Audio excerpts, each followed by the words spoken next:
Thank you for joining us for another edition of Conversations with Paul Brown. We are sort of in hallowed ground here, and we have a dear old friend, and we're going to be talking about some stuff related to Clemson, a historical event that took place 50 years ago. Our guest on this week's edition is Tim Bourret. He's part of Clemson. He's their local historian when it comes to athletics. And go back to the beginning up when you grew up. Athletics has always been part of what you did, even as a kid. Yeah, absolutely. I grew up playing Little League Baseball and all the different sports, but I was greatly influenced by my father. My father had gone to Notre Dame in a time of Notre Dame sports was terrific in the 1940s, won 4 national championships during that period of time. So he kind of was the one who got me into sports and got me into following college sports and Notre Dame in particular. And this was where? Where did you grow up? I grew up in West Hartford, Connecticut, which was a great community to grow up in. You do go to Notre Dame. And when you're in school, do you have an inkling of what you want to do when you get out of school? So I followed in my father's footsteps, going to Notre Dame, entered as a freshman in 1973.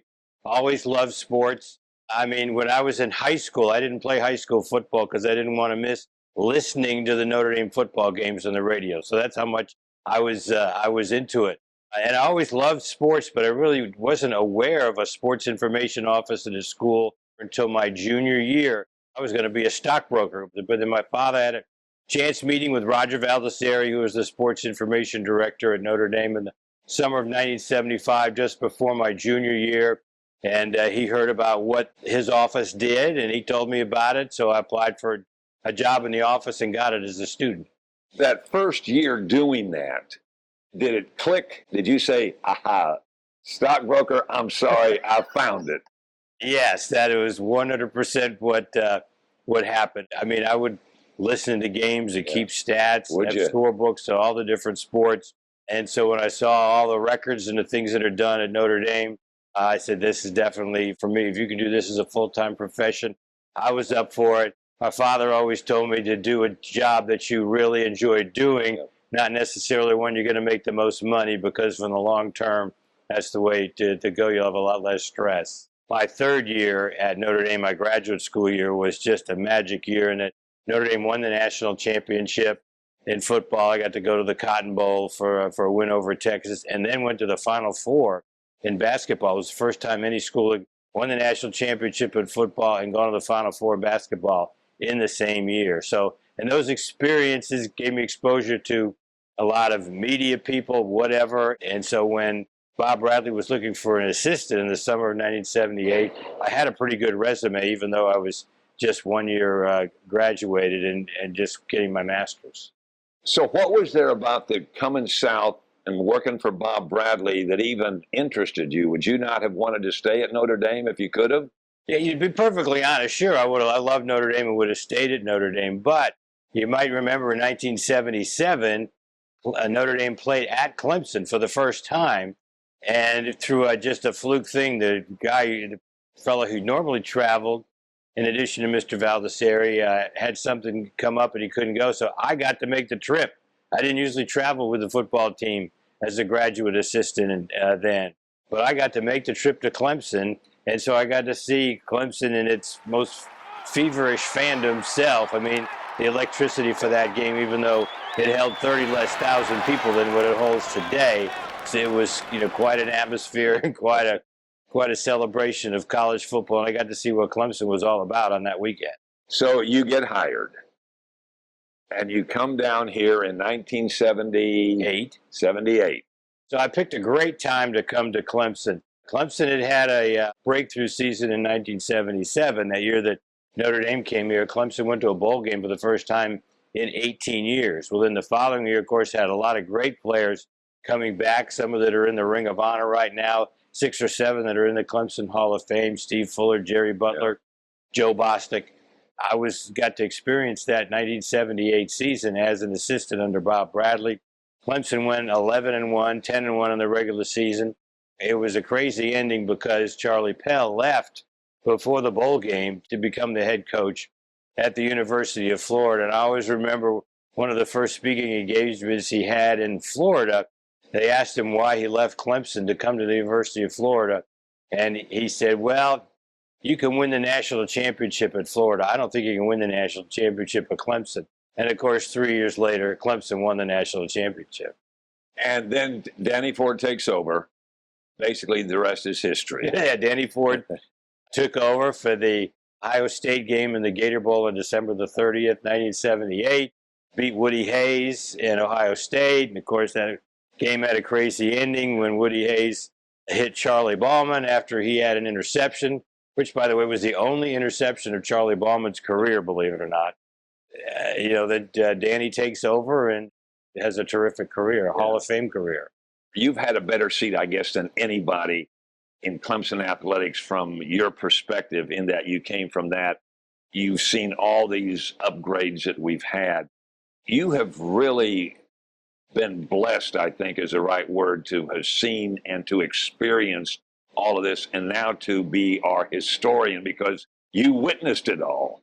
Yeah, it's kind of interesting the way it worked out. Bob Bradley was the historian, before me, and then I worked for Bob Bradley directly for 11 years, lived another 11 years after that, so I was with him for a long time. So I was able to take in a lot of the stories and kind of prepared me for where I am right now today. But I have been very fortunate. For our listeners that may not be aware, you have now stepped aside. You basically retired, but you're an emeritus something or other. But we still hear you on football, and we still hear you on basketball. Tell me how you do both those jobs. I do the color commentary for football and basketball. I've done the basketball since 1979-80, believe it or not. So I think I'm going to my 45th year of doing color on basketball, and now I've done football since I retired in 2018. I actually did football color from 1982 to 1988. But then when Bob Bradley retired and I became the full-time SID, I couldn't do both at the same time. But yeah, I've been fortunate to see great eras. We talked about the 1980s with Danny Ford, and now look what Dabo Swinney has done, 6 straight Final Fours, so to speak, and just had now 13 straight top 25 seasons going into 2024. You also are traveling in your retirement doing golf. This is amazing to me. Tell me what you do and for who. I am a research and statistician for NBC Golf on their professional golf coverage, and I sit in the 18th tower with the announcers, and I have access to this computer that has every stat in the world about the tournament that you'd want. Basically, I'm one of 4 people that it's our job to make the announcers look good. So it's a great job. I love it. Get to go to some great places. I've worked Ryder Cups, U.S. Opens, Open Championships, Players Championships. It's been kind of the perfect retirement job for me. And the schedule really fits in with Clemson basketball and football. I don't miss too many games. That's amazing.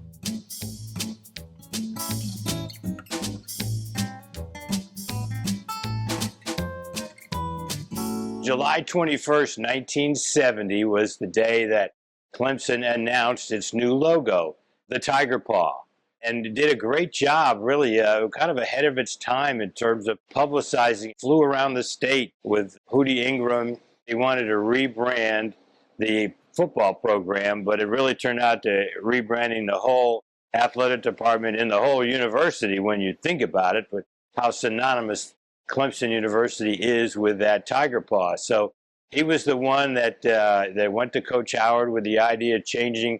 We had a leaping tiger as our logo before that.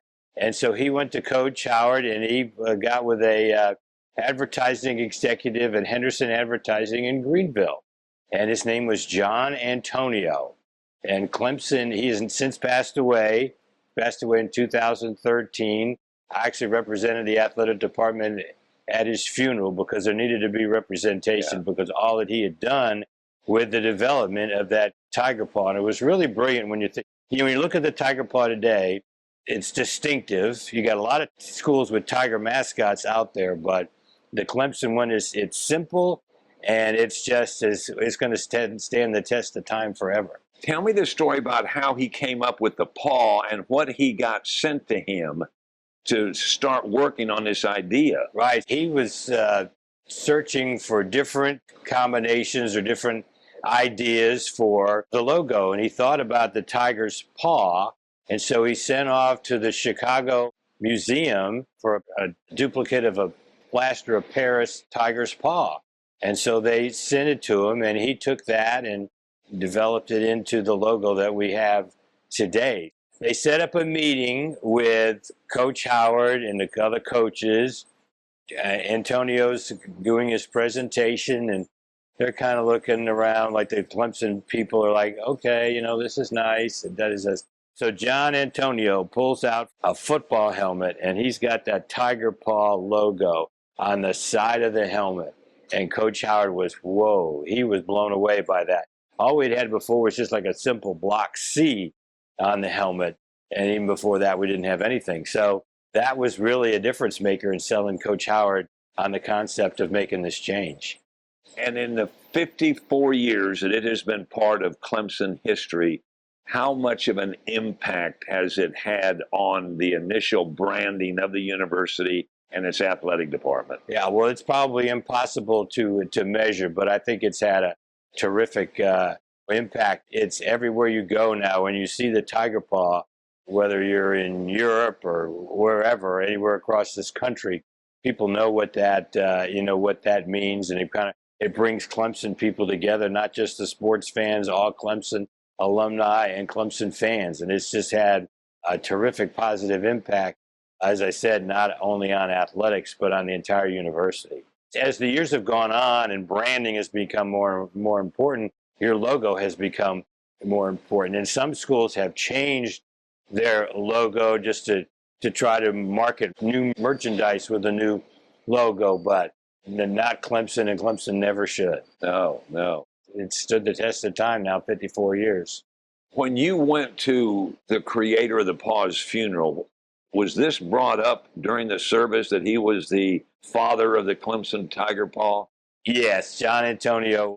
People did the eulogies on him. They did talk about him developing the paw, and they obviously related to that he had a great mind for things of this nature, and the advertising field was very successful for many years. But that certainly was the project that he got the most attention for, quite frankly, is his legacy. Yeah. You've been here for decades. How has the football program at Clemson changed since you walked into the facilities in the late 70s? Well, in terms of X's and O's, when you go back to the 80s, when Clemson had the fifth best winning percentage in college football for that decade, Clemson did it under Danny Ford by running the football. When you look down at the field, we used to have a plateau on the middle of the field. And that was because when Clemson would run the option and they would pitch the ball to the back would feel like he was running downhill. And it also was tougher to throw passes, outlet passes for the opponent. Today, a lot more passing as we've gone on. Probably the thing that stayed the same, though, is Clemson's defense. Clemson's had a terrific defense in the 1980s under Coach Ford, has ranked in the top 10 in total defense 8 of the last 10 years under Coach Sweeney. So that's kind of the difference. The offenses have changed a lot. The defenses have remained a constant. What about facility-wise? Facility-wise has been unbelievable changes. So I talked to you about the 1977 Notre Dame game. The absolute capacity for that game in this stadium was 54,000 people, and that was with 10,000 people crammed into the hill. So you talk about a tough ticket. That was certainly the case for that game in 1977. And so we've had expansions. The side of the stadium we're on now in 1978 opened the south upper deck, and then in 1983 opened the north side upper deck. 2005 we did the West End own project and added a lot of seats. And every year we've tried to do something to enhance the stadium and enhance the atmosphere for the Clemson fans. One of the big things that happened recently is right over your shoulder. Tell us the story about the big screen. Yeah, the big screen scoreboard that we have, I believe it's in its second year, and it's just an amazing, everything is about videos and replays, and it just adds to the experience for the Clemson fans. It's one of the biggest in the country, but of course, everybody tries to play, can you top this from year to year? I'm sure there's been 3 or 4 that have been added for the 2024 season. What's been the biggest surprise in your career at Clemson, looking back on your distinguished career? I shouldn't say it's a surprise. I'll say it's just amazing, the consistent support of the Clemson fan base that has helped contribute to all these great facilities. And it's not a fan base that has a lot of incredibly wealthy people. You see some schools that they need something done, they call 5 people and they raise the money for what they need. But that's been one of the secrets of Clemson through the IPTAY. It's a groundswell of a lot of people that started in 1934, and it's continued to this day. There's success in great numbers. Yeah. And that's been one of the reasons. I won't say it's a surprise that has continued, but it's just amazing, I guess, is how that's continued.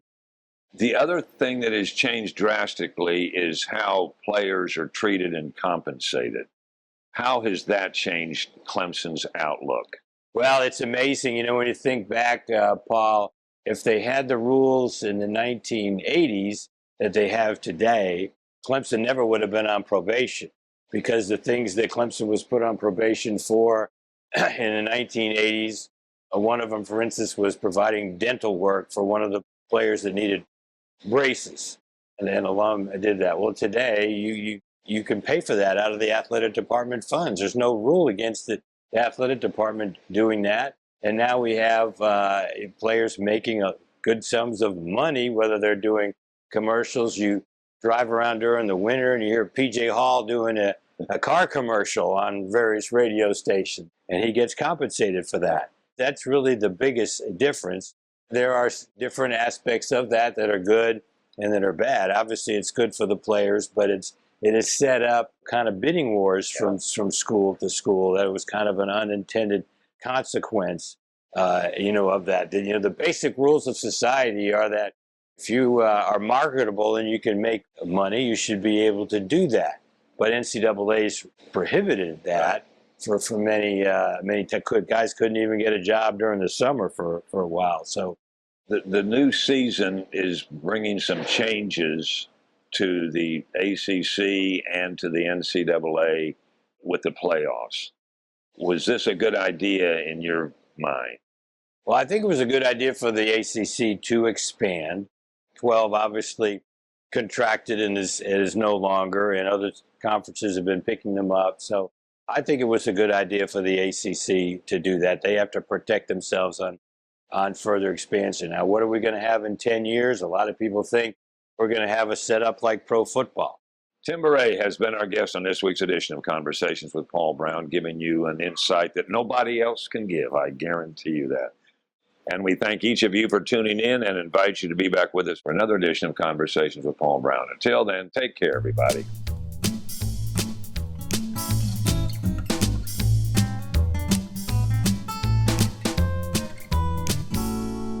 Brought to you by the folks at Anderson County.